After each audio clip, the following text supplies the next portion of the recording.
Hello दोस्तों, आप सभी का स्वागत है एस्ट्रो गुरु कृष्ण चैनल पर। मैं आज आपके लिए जो लेकर आया हूं वो है 10 महाविद्याओं पर पहला वीडियो। जी हां, जैसा कि मैंने अपने एक वीडियो जो मेरे मेन चैनल पर था उस पर वादा किया था कि मैं 10 महाविद्या पर वीडियो लेकर आऊंगा, तो आज से उसकी शुरुआत हो गई है। कोशिश करूंगा कि आपको जो मुझे जानकारियां हैं, जितना मुझे ज्ञान है, वो आपसे शेयर कर सकूं। यही कोशिश इस चैनल पर कर रहा हूं। जो लोग मुझसे पहली बार जुड़े हैं उनको मैं बता दूं कि मेरा नाम कृष्ण है और मैं एक टैरो रीडर हूं और मेरा मेन चैनल है जिसका नाम है एस्ट्रो गुरु। तो यहाँ उसका दिया हुआ है YouTube/एस्ट्रो गुरु। यूट्यूब पर आप सर्च बार में एस्ट्रो गुरु लिखेंगे तो मेरा मेन चैनल मिल जाएगा। उस चैनल पर मैं टैरो रीडिंग करता हूँ और इस चैनल पर मैं धार्मिक बातें करता हूँ, कुछ परिचर्चाएँ करता हूँ, कुछ स्टोरीज सुनाता हूँ। तो जो मेरा ज्ञान है वो आपके साथ शेयर करने की पूरी कोशिश करता हूँ। आज का जो वीडियो है 10 महाविद्याओं पर है और 10 महाविद्या क्या होती है, सनातन धर्म में इसका क्या योगदान है, यही सब आज डिस्कस करना है। तो चलिए आज के वीडियो को शुरू करते हैं। शुरू करने से पहले आपसे रिक्वेस्ट करूंगा कि इस चैनल को सब्सक्राइब करें और इस वीडियो को लाइक जरूर करें। 10 महाविद्या, जैसा कि सुनने में ही प्रतीत हो जाता है कि 10 चीज़ों के बारे में बातचीत इसमें होगी। 10 विद्याएं मीन्स 10 एक्सट्रीम नॉलेज। महाविद्या मीन्स एक्सट्रीम नॉलेज। नॉलेज वो नॉलेज है जो सामान्य ज्ञान, जो सामान्य नॉलेज है, जनरल नॉलेज वो वाला जीके वाला नहीं। जनरल नॉलेज में जो हमारा सामाजिक या हमारा भौतिक ज्ञान है उससे परे है। जो जनरल थिंग्स हैं उन चीज़ों से थोड़ा सा आगे की सोच, आगे की चीज़ें, उसके बारे में जो ज्ञान है उनको 10 महाविद्याओं में समेटा जाता है। देखिए, मैं आपको थोड़ा सा इसके पहले, शुरू करने से पहले भूमिका बता दूं डिस्क्रिप्शन जिसको कहेंगे। जब सृष्टि बनी थी सनातन धर्मों के अनुसार, तब कहीं कुछ नहीं था। शून्य, शून्य मीन्स नथिंगनेस।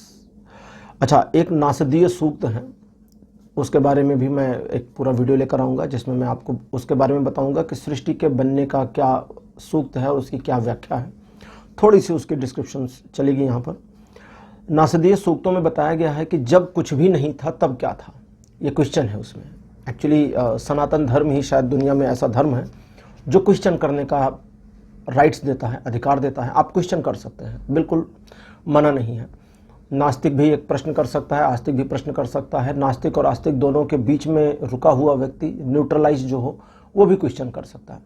तो क्वेश्चन ये था कि सृष्टि के पहले क्या था। तो सृष्टि के पहले कुछ भी नहीं था, लेकिन जो सनातन धर्म है वो कहते हैं कि एक दिव्य आभा थी, एक दिव्य तेज था, एक कहीं कोई दिव्य पराशक्ति थी जिससे आविर्भाव हुआ, मतलब प्राकाट्य हुआ। प्राकाट्य मतलब प्रकट हुआ, प्रकटीकरण हुआ, चीजें विजुलाइज हुई। तो उस दिव्य शक्ति में एक हलचल हुई। वेदों में जो सूत्र आए हैं उन सूत्र में कहा गया है कि उस हलचल में एक वाक्य निकला, एको हम बहुत से आया, मैं एक हूं अनेक हो जाऊं, और तुरंत ही उसमें 2 रूप हो गए। पहला जो रूप अलग हुआ वो था शिव का और दूसरा रूप था शक्ति का। शिव और शक्ति, एक्चुअली अब दूसरे रूप की हम बात करते हैं, पहले रूप की नहीं करेंगे। दूसरा रूप जो शक्ति है उसके बारे में कहा गया है वो ई है, दैट इज ई।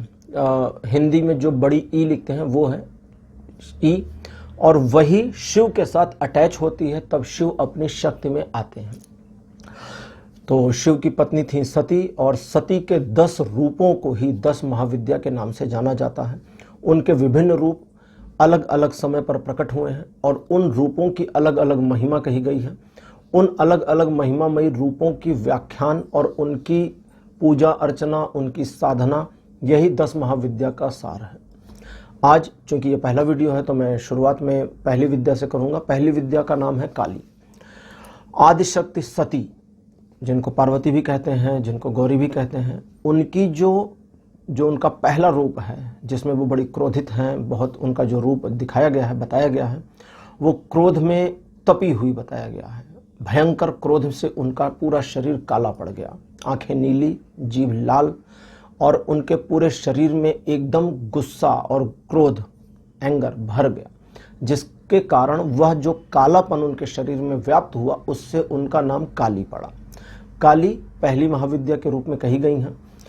इनको इस तरह भी पूजा जाता है कि ये मुंडों की माला, यानी कि नर मुंड, इंसान की खोपड़ियों की माला धारण करती हैं, और कमर पर इनके जो करधनी है उसमें कटे हुए हाथों की करधनी बनी हुई है।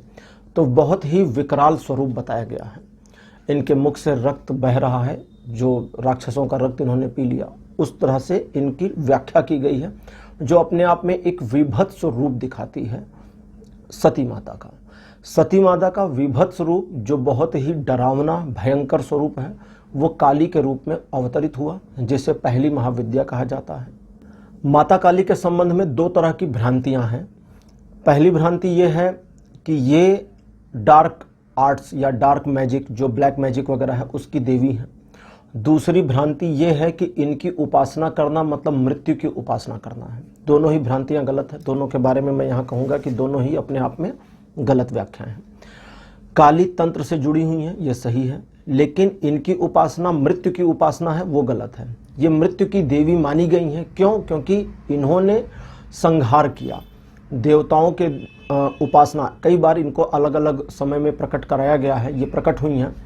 प्रकट होने का मतलब क्या है कि वही सती माता या पार्वती माता अपने विभत्स रूप में जब आती हैं तब काली हो जाती हैं। तो जब उन्हें उनके विभत्स रूप में पुकारा जाता है, जब ऐसी जरूरत पड़ जाती है, जैसे जब महिषासुर का प्रकरण चल रहा था तो उस समय राक्षसों का अत्याचार बहुत बढ़ा हुआ था, तो जब देवताओं ने उपासना करी तब वे काली के रूप में प्रकट हुई। काली ने ही महिषासुर को विदीर्ण किया, मतलब मार दिया था। तो वो जो स्वरूप है वो बहुत ही भयंकर है। लेकिन जब महिषासुर ने क्षमा मांगी, महिषासुर ने सॉरी बोल दिया, पैरों में गिर पड़ा मरने समय, मतलब चूंकि मार तो दिया ही था, उसको लग गया था उनका त्रिशूल, तब वे अपने आप को रोक नहीं पाई, क्योंकि माता हैं तो माता फिर ममतामयी भी हो जाती हैं। चूंकि मार दिया था, लेकिन जब वो गिड़गिड़ाया, रोने लगा, तब वे अपने करुण स्वरूप में, गौरी रूप में वापस आ गए। तो इसलिए जब दुर्गा पूजा में मूर्तियां होती हैं तो कहीं कहीं देखिए तो उनको गौरी के स्वरूप में दिखाया गया है, कहीं कहीं काली के स्वरूप में दिखाया गया है। तो डिफरेंट एस्पेक्ट्स उनके बताए गए हैं। तो जब इनकी ज़रूरत पड़ती है विभत्स रूप की, तब ये विभत्स रूप में आती हैं। और ये डार्क मैजिक से जुड़ी हुई बिल्कुल नहीं है। कुछ टीवी सीरियल्स, कुछ मूवीज़ में बहुत ही गलत इंटरप्रिटेशन किया गया है, और मेरे हिसाब से गलत इंटरप्रिटेशन एक्चुअली वो लोग करते हैं जिनको कुछ पता नहीं है।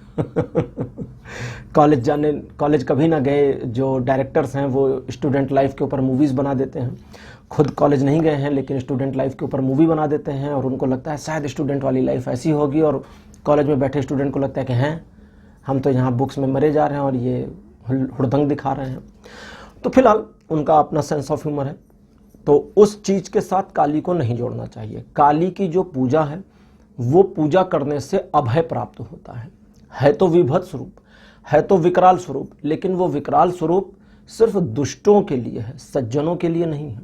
यदि आप सज्जन हैं, यदि आप किसी भी प्रकार से गलत कार्यों में लिप्त नहीं हैं, किसी का बुरा नहीं कर रहे, सबके भले की बात सोचते हैं, या सबके भले को भी छोड़ें अपने भले की सोचते हैं और किसी की बुराई नहीं करते, किसी का बुरा नहीं सोचते, तो काली आपको अभय दे सकती हैं। लेकिन तंत्र शास्त्रों से चूंकि संबंध है, तो तंत्र शास्त्रों के बारे में जब तंत्र शास्त्रों के जब स्क्रिप्चर्स के अकॉर्डिंग काली को देखा जाता है तो काली सिद्धियां देती हैं। अब वो सिद्धियों की बात यहाँ मैं नहीं करूँगा क्योंकि वो फिर बहुत बड़ा विषय हो जाएगा। 10 महाविद्या, चूँकि ये जो नवरात्र होते हैं, इस नवरात्र में इन 10 महाविद्याओं का भी काफ़ी प्रादुर्भाव होता है और इनकी भी उपासना अर्चना पूजा की जाती है।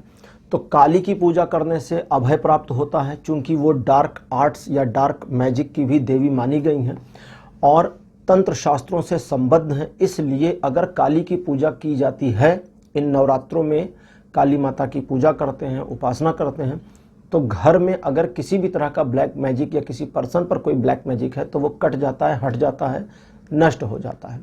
और काली के उपासकों के बारे में कहा जाता है कि उनके उपासकों को कभी कोई तंत्र या मंत्र से बाधित नहीं कर सकता, परेशान नहीं कर सकता।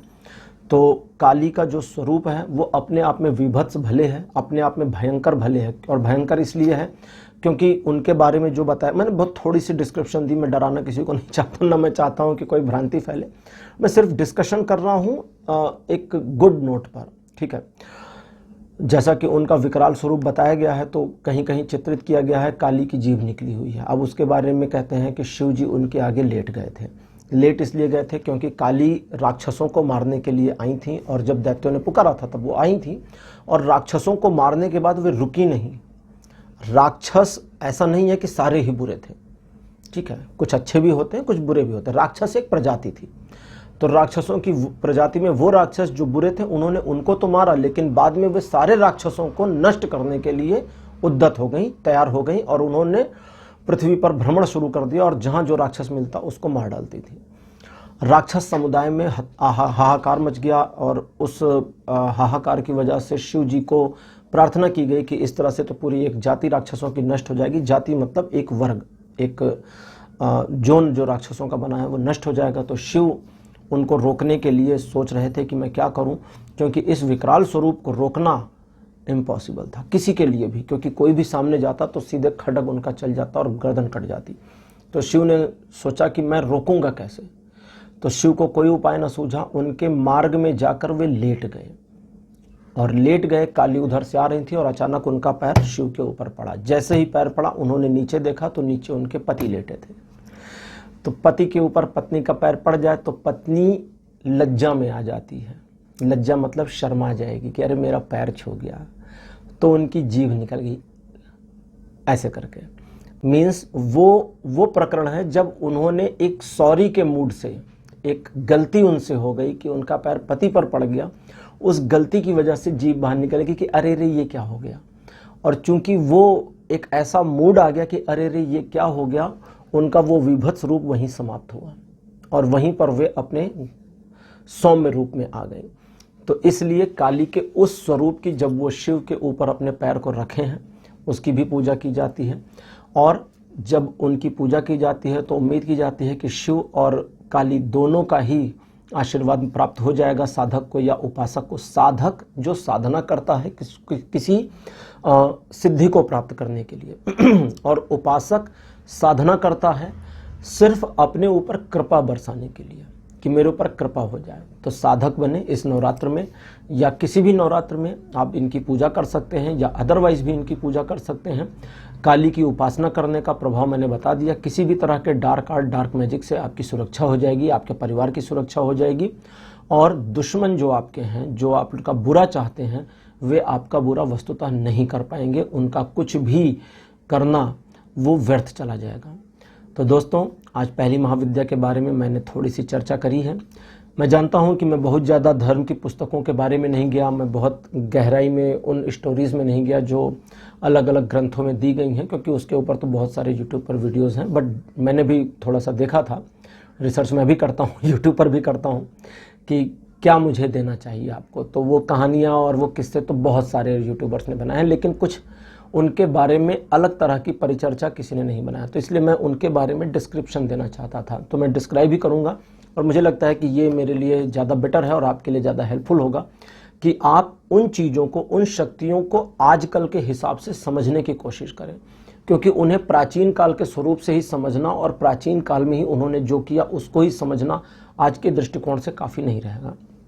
तो काली की उपासना करने से आपको लाभ मिल सकता है, आपके परिवार को भी लाभ मिल सकता है। और चूंकि वे अभय प्रदान करती हैं तो आरोग्य भी देती हैं।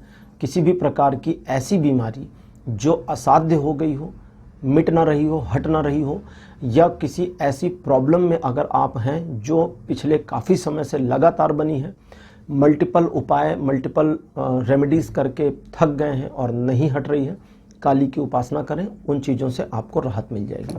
तो आज की वीडियो को यहीं क्लोज करूंगा। अगले वीडियो में दूसरी महाविद्या के बारे में, जो कि तारा नाम है, उनके बारे में चर्चा करूंगा। तब तक के लिए बाय बाय।